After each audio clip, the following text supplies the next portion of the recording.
Salve, salve, meus amigos do podcast Seis que Med. Sejam bem-vindos a mais um episódio onde a gente vai tratar de um assunto que me interessa muito. Me interessa muito como pessoa que utiliza muito esses recursos, também como pai de filhos pequenos. Nós vamos falar sobre intoxicação digital. Afinal, vivemos em um mundo digital. Você está assistindo esse podcast por uma plataforma digital ou ouvindo esse podcast por uma plataforma digital e provavelmente passa boa parte do teu dia consumindo conteúdos digitais. Isso pode ser útil, pode ser maravilhoso por um lado, mas carrega seus riscos e por isso eu trouxe aqui minha grande amiga, a psiquiatra Andiara Engers, para conversar comigo sobre intoxicação digital, sobre o que sabemos e o que devemos fazer. Muito obrigado, Andy, por aceitar o Eu que convite. agradeço, eu tô muito feliz aqui. Relembrando os velhos tempos aí, né, de contato.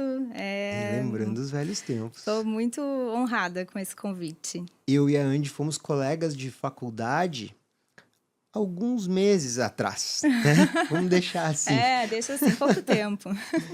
Andy, a gente fala sobre intoxicação digital, dependência digital, mas a gente sabe que esses estímulos digitais, essa era de informação, de acesso muito rápido à informação, é algo relativamente recente e que critérios diagnósticos, eles são assim um pouco mais demorados para serem formulados, consolidados.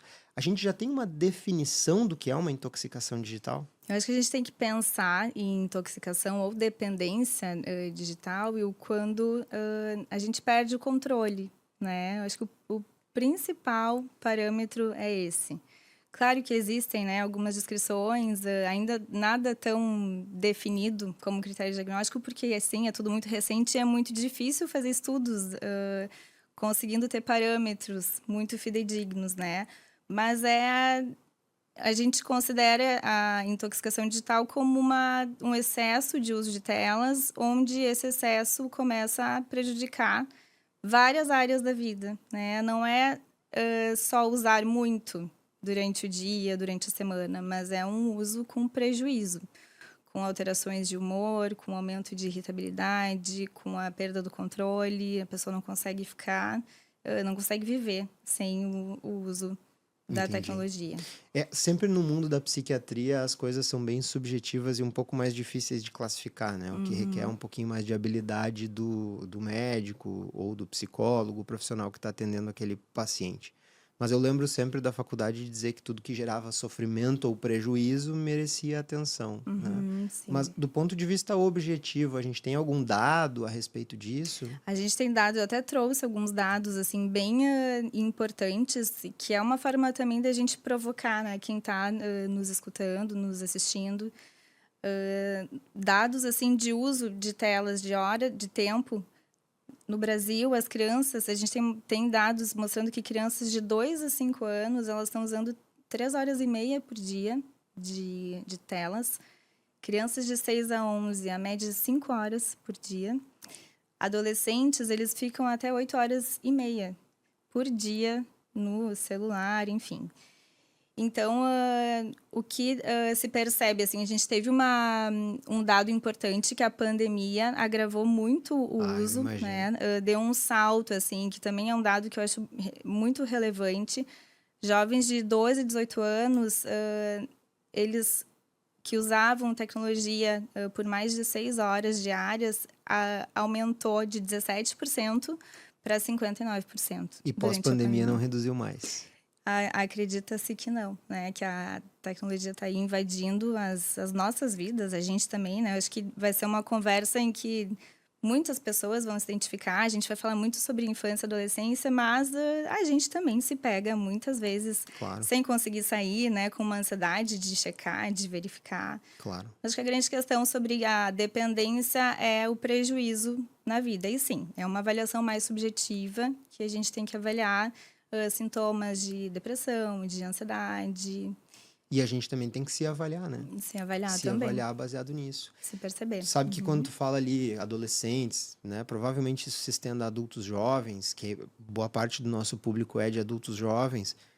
8 horas, isso é um terço do dia, né? E pensando que a gente deveria dormir mais 8, é metade do nosso dia vigil ocupado por telas, né? Então, não sobra tempo para o mais importante, né? Principalmente numa infância e numa adolescência, que são as relações de troca, né? Sociais, a interação, o brincar. Uma criança precisa brincar, precisa se experimentar com pares.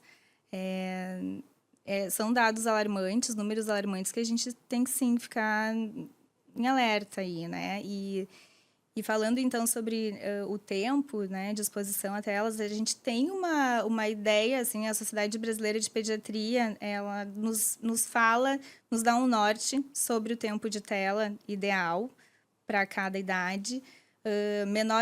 Crianças menores de 2 anos, a recomendação é 0 telas. Por quê? Porque é um momento, né, da vida que a criança precisa se desenvolver, que é um cérebro que está a 1000.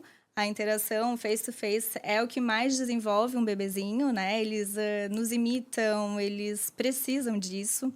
Falando um pouquinho da parte mais analítica, é o momento do apego, onde Conexão. onde a conexão é o mais importante. Isso não é feito através de tela, né? Então, o apego bem feito, um apego seguro, faz com que essa criança e esse adolescente se torne uma criança com uma autoestima boa, com confiança, né, com segurança. Então, seria 0 telas para menores de 2 anos, de 2 a 5, no máximo 1 hora por dia, com o adulto sempre presente, com o conteúdo da atividade sendo sempre supervisionado e educativo. De 6 a 10 anos, no máximo 2 horas por dia. Mas aí, eu particularmente acho bastante 2 horas por dia numa criança de 6 anos. Eu também acho. Porque acho que a criança tem que estar brincando. E aí, sempre sendo avaliado um limite, assim, que não interfira nas atividades extras, que não interfira na interação social, no funcionamento familiar, sempre tendo um bom senso. Para muitas pessoas, Andy, pode parecer estranho a gente estar falando aqui em limitação de tela, porque as pessoas consideram a tela muitas vezes um estímulo. Ah, mas eu coloco um vídeo educativo para o meu filho e tal. Talvez fosse interessante contextualizar o que muda, né, no cérebro, o que acontece quando a gente está ali na frente de uma tela, de uma estimulação digital, que é diferente de uma estimulação interpessoal, assim. Sim, a gente já percebe avaliações neurobiológicas, né, cerebrais. Os estudos de imagem nos mostram algumas alterações. A gente tem um circuito de recompensa no cérebro, que é onde a dopamina, a famosa dopamina, né, que está muito em alta agora, ela atua. E esse sistema de recompensa, ele é formado assim por 3 atores principais: a área tegmental ventral, o núcleo accumbens e o córtex pré-frontal. A dopamina ela é produzida na área tegmental ventral. Depois que dispara essa dopamina, que vai ali para o núcleo accumbens, ele é o botão do prazer. Então, é onde onde a gente sente a dopamina chegando ali, a gente sente motivação, ela é onde ocorre a formação de hábitos, onde a gente também automatiza alguns comportamentos compensatórios. É o barato. É a parte legal da dopamina. E aí, o que acontece num cérebro, o que é o mais preocupante aí? A gente tem um córtex pré-frontal, que é uma área, né, uma região do cérebro que fica aqui atrás da nossa testa. Essa área, ela só é bem formada, ela só fica madura por volta dos 25 anos. Nossa. Então, um cérebro que tem estímulos que fazem essa região ficar hipoativa, e a gente vê isso nas imagens, é meio que assim, o freio do cérebro ele passa a não funcionar tão bem. Então, um adolescente que já tem um córtex pré-frontal não tão imaturo, né, não bem desenvolvido, se ainda o excesso de telas faz ele ficar menos ativo, a gente tem um descontrole gigante, descontrole de impulso, de uma dificuldade no comportamento, dificuldade com frustrações, tudo que faz a parte de frear, ela fica muito prejudicada. Então, a gente precisa ter muito cuidado. Assim, eu falo que a gente precisa ter uma ideia de que o cérebro precisa ser cuidado. E por que a gente vai dar tanto estímulo aí de telas se a gente sabe que isso vai prejudicar o desenvolvimento? Eu acho que é legal trazer uma analogia, assim, uma criança que está na fase de introdução alimentar. Existe todo o cuidado, e aí é mais a tua área até, né, do que a minha. Existe um cuidado gigante. Ai, qual é o alimento e não sei o quê. A gente dá uma colher de açúcar para essa criança com 6 meses? Não. Não deveria. Por quê? Porque se sabe Vai que não faz bem. saturar todos os sistemas de recompensa. Então, eu acho que a gente precisa entender também Claro, que faz a todo tela sentido. ela é muito prejudicial a nível cerebral mesmo. A gente está deixando de fazer um cérebro se desenvolver. É um estímulo exponencial. Eu estava aqui te ouvindo e pensando para mim aqui numa analogia e ver se faz sentido se eu não estou falando bobagem. Então, tu falou que essa dopamina no núcleo accumbens, ela vai causar uma supressão da atividade do córtex pré-frontal, que já é imaturo na criança. Isso. Isso. No adolescente. No adolescente também. Isso é o que o álcool faz no adulto, não é? E aí existe E aí as más decisões. aí existe a proximidade das dependências, né? A dependência digital, ela é muito próxima de qualquer outro tipo de dependência. Dependência de drogas, de bebida, de jogos, de Comida. sexo, comida. Então, a parte do nosso cérebro que precisa frear, não consegue. E na adolescência, o natural é pelo fato do cérebro não ser desenvolvido, o adolescente ele é naturalmente mais impulsivo, né? Se expõe a riscos. Por quê? Porque essa parte do cérebro não está conseguindo frear. Então, a tela vem para piorar esse funcionamento. É mais ou menos essa ideia. Olha o peso disso que a Andy está falando, tá, galera? Isso aqui é uma coisa muito importante para vocês fixarem. Córtex pré-frontal, vou falar, vocês já devem saber que vocês devem estar estudando isso. Córtex pré-frontal é o nosso juizão. É o cara que diz assim, cara, não faz isso, isso aí é bobagem, isso aí não é legal. Eu brinco que é o CEO do cérebro. É o CEO do cérebro, adorei. Ele é quem vai dizer assim, ó, te segura, cara, isso aí não é legal. E aí, quando a gente inibe o nosso córtex pré-frontal com álcool, o que acontece? Más decisões. A gente vai lá, vai brigar numa festa, ou vai acordar do lado de uma pessoa esquisita, ou vai, enfim, né? Ter algum problema decorrente de deixar o CEO quieto ali, né? De suprimir a ação do CEO. E a gente está falando que a tela é capaz de fazer a mesma coisa com as crianças. E aí muitos pais vão dizer assim, mas meu filho não tem equilíbrio emocional, tá sempre fazendo birra, tá sempre fazendo uma gritaria, o que tudo bem, e até certo grau é natural da criança, mas talvez a tela esteja exponencializando isso. O adolescente, né? O adulto jovem. A gente também sente às vezes, né? Se fica um período muito grande numa tela, fica mais irritado, pavio mais curto. Então, a gente percebe no nosso dia a dia como esse estímulo constante nos prejudica. E, além disso, assim, o que se sabe é que existe também uma atrofia por desuso. Como o córtex pré-frontal está hipoativado, ele começa a atrofiar. A gente não precisa mais usar tanto ele. Então, a situação ela é bem urgente, né? A notícia boa é que a gente tem neuroplasticidade cerebral. Então, assim, dá para voltar, dá para andar uns passos para trás e recuperar. Fazendo o quê? Voltando, leitura, tentando fazer leituras, atividades que não exijam saindo da tela, montando quebra-cabeça, exercitando esse cérebro. É como se fosse um músculo, né, numa academia. Se a gente não treina, a gente atrofia. Então... Existe um relato na literatura que é muito conhecido, tu já deve ter ouvido sobre essa história, de um soldado, né, que na época não se compreendia muito ainda sobre neuroanatomia, sobre os diferentes papéis das áreas do cérebro no comportamento. E esse soldado sofreu um ferimento que pegou exclusivamente o córtex pré-frontal. Não me lembro se foi um tiro ou um objeto, enfim. Mas eu sei que ele sobreviveu, ficou bem, quase miraculosamente, mas ele ficou insuportável, né? Ele ficou agressivo, ele ficou assediando mulheres, ele ficou com um comportamento inapropriado. Por quê? Porque ele teve uma lesão que silenciou o córtex pré-frontal dele para a vida. Ele perdeu o freio. Ele perdeu o freio. E a gente vê muitas demências, né? Como a gente fala aqui para a Sim. área médica, as demências que pegam mais a região frontal, também. As pessoas ficam sem freio, ou sem filtro, né? E o cérebro, ele torna padrão tudo que a gente repete muito. Então, esse desuso do córtex pré-frontal leva a uma hipotrofia, atrofia, enfim. Nossa, isso é muito impactante, né? Andy, e para aquela pessoa que sente que talvez esteja desenvolvendo, ou que algum familiar talvez esteja desenvolvendo uma certa dependência, né, dos estímulos digitais.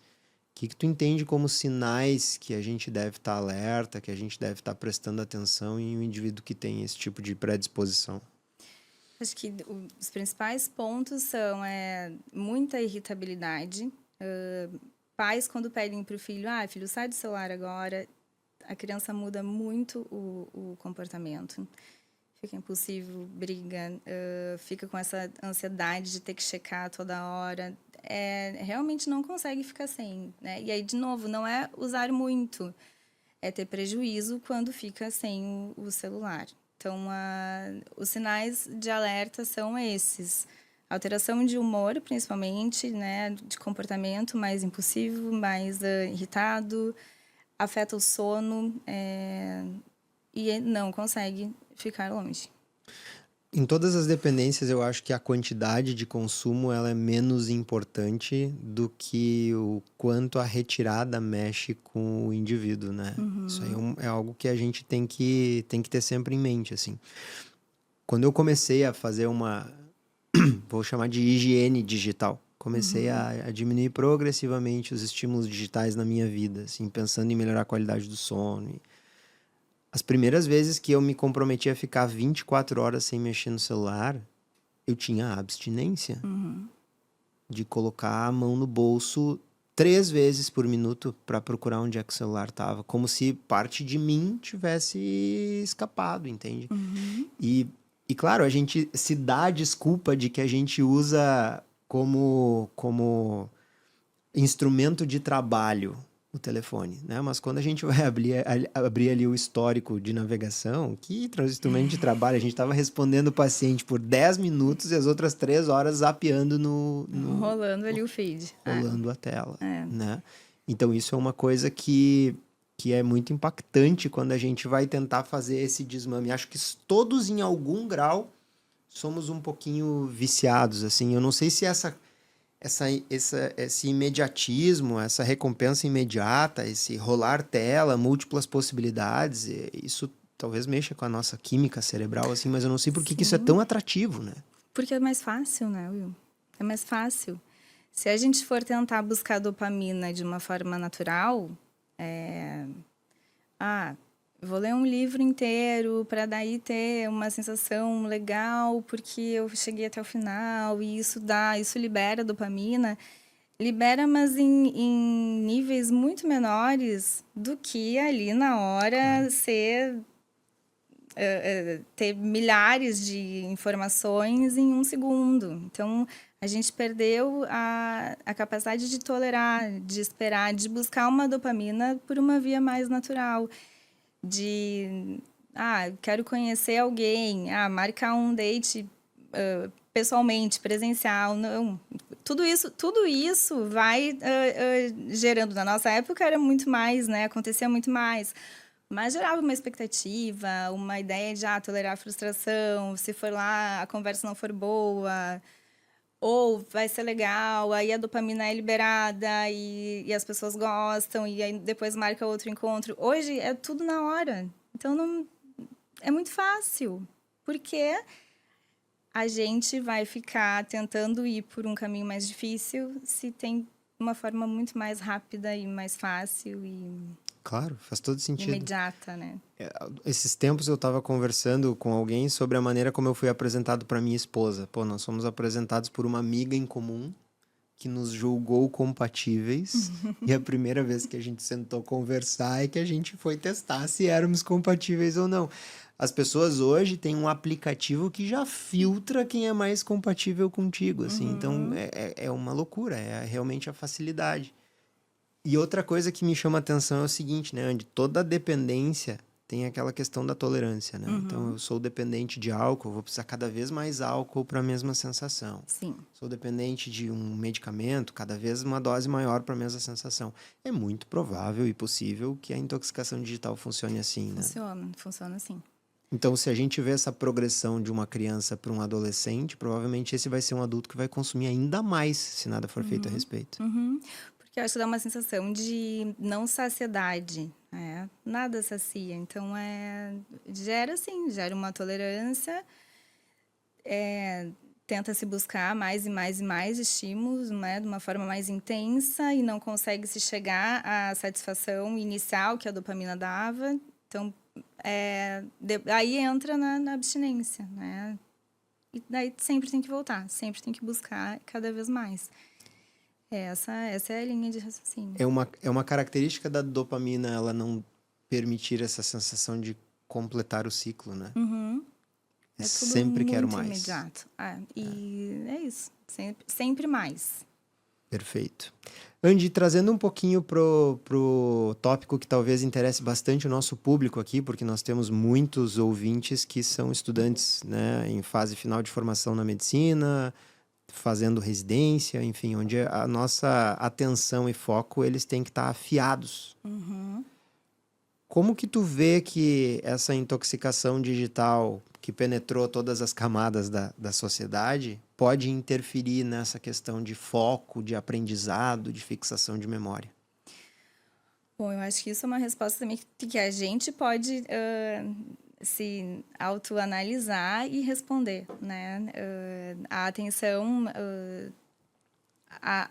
automática que é algo naturalmente é algo naturalmente envolvente, né? É o que as redes sociais fazem. Eles capturam a nossa atenção automática e o cérebro não precisa fazer esforço. Então a gente tem e existe daí uma atenção direcionada, que é uma atenção que a gente precisa para tarefas que exijam esforço. A gente acaba perdendo essas capacidades, né? Perdendo a capacidade da atenção direcionada. E aí a gente percebe que o foco vai embora, assim, as pessoas não estão tendo mais capacidade de focar. É como se todo mundo tivesse um pouco de TDAH, né? O TDAH é iatrogênico, induzido. E isso é real. Os sintomas, eles mimetizam mesmo, assim, um TDAH. Porque o TDAH também quem tem TDAH tem uma falta de dopamina no córtex pré-frontal, né? Então, acabam que às vezes as coisas se misturam, mas são sintomas similares, então é isso, é perda de foco, é perda de concentração, existe uma característica agora da gente estar sempre fazendo multitarefas, né, ao mesmo tempo, então várias abas, aí pega a rede social, entra uma mensagem pega o Instagram, entra uma mensagem do WhatsApp, e aí se tem essa ideia de que às vezes é muito mais produtivo fazer várias coisas ao mesmo tempo. Porque eu consigo estar numa reunião e ficar respondendo o WhatsApp e já mandando mensagem para não sei quem e mexendo no Instagram. E não, a gente está perdendo a capacidade de fazer as coisas bem feitas. Então, acaba ficando tudo muito picado e tudo muito superficial. Isso altera, o excesso de telas altera, sim, a atenção, o foco, prejudica muito.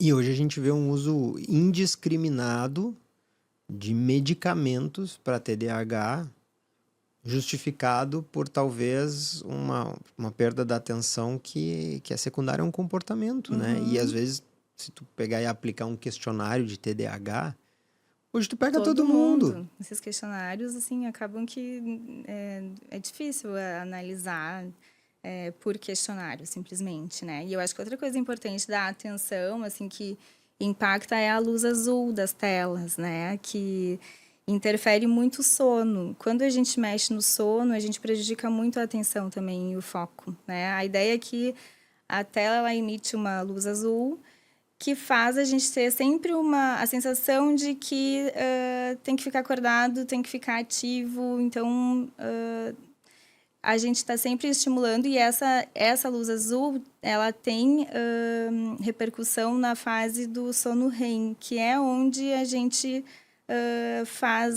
cuida é onde a memória é consolidada. Então, assim, afeta assim, memória, afeta foco, concentração. A gente tem assim algumas dicas, né, orientações de se evitar telas pelo menos 2 horas antes de dormir, de não ter tela no quarto, né? Criança e adolescente não precisam ter tela no quarto, eles não têm essa maturidade eu preciso parar agora. Uhum. Até porque essa maturidade é do córtex pré-frontal. Exatamente, que não está pronto então ainda. é isso, assim, tá tudo interligado. E os adolescentes, eles têm uma capacidade muito boa de fazer as coisas, né, de burlarem algumas regras, né, dos pais. Então, às vezes, eles estão no quarto e eles não desligaram o celular e deixaram do lado da cama. Então, precisa ter um monitoramento, precisa ter um cuidado maior aí em cima. E a gente pega já uma população, né, onde a janela de oportunidade para o sono já é curta, já é encurtada, né? Uhum. O sono REM é uma fase do sono que, claro, acontece em ciclos, mas que predomina na segunda metade da noite. Então, a gente já tem uma janela de oportunidade curta para o sono. Se a gente ainda faz uma estimulação digital lá no início, desacelera, né, atrasa a ascensão da concentração de melatonina, a gente vai ter um prejuízo provavelmente desproporcional do sono REM, né? E que, por exemplo, para o nosso público aí que está estudando para a prova de residência, cara, essa turma aí precisa dormir.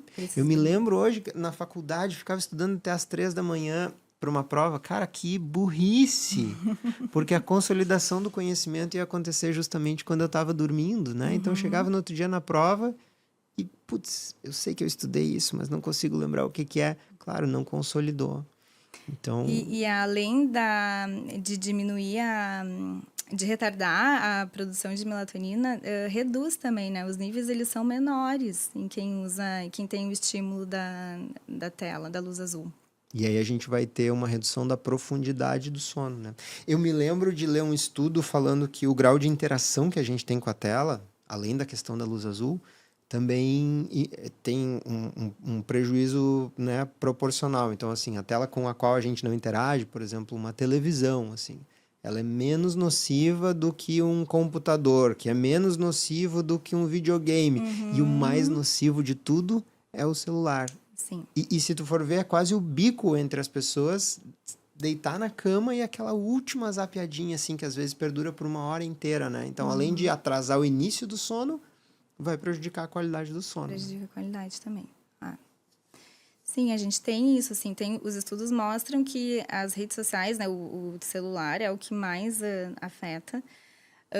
A TV tem um efeito realmente um pouco menor e eu acho que o videogame também não é tão prejudicial quanto as redes sociais. Andy, tu tem muitos pacientes jovens, eu tenho um pouco menos. É raro um jovem me procurar, a não ser quando tem alguma coisa bem errada ou o pai forçou ele a vir.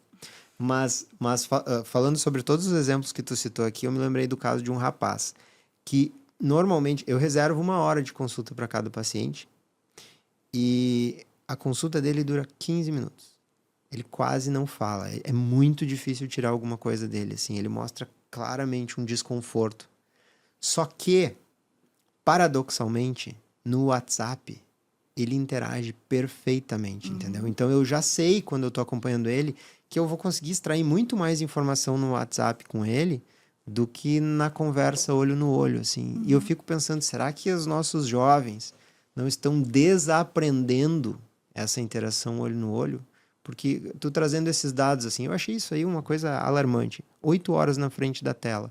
Pô, cumprindo obrigações de escola e tudo mais, onde o celular agora é proibido, sobra bem pouco tempo para interagir pessoalmente com as pessoas, né? Sim, eles estão perdendo a capacidade de ter vínculo social e é um movimento bem interessante, Will. Assim, tem alguns, se não me engano, foi Dinamarca que está começando a investir nessa parte também, que eu vi na última semana sobre a ideia de colocar em aulas sobre emoções, sobre empatia, o que é empatia. A gente tem que ensinar os jovens a voltarem para o social, assim, para essa interação.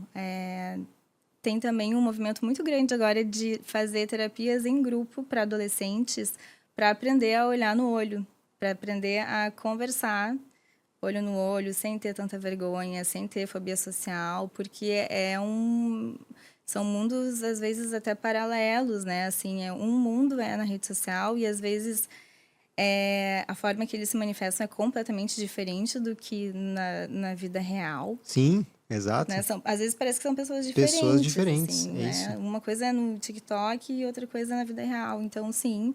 E essa mas eles mesmos, eles estão percebendo, assim, tem um estudo que mostrou que a solidão é um sintoma muito falado na juventude, que eles percebem que apesar de estarem conectados 100% do tempo, Estão existe sozinhos. relato de que eles se sentem sozinhos. E olha que loucura isso que tu tá falando. A gente tá tendo que ensinar objetivamente o que era um aprendizado subjetivo imposto pelo convívio, né?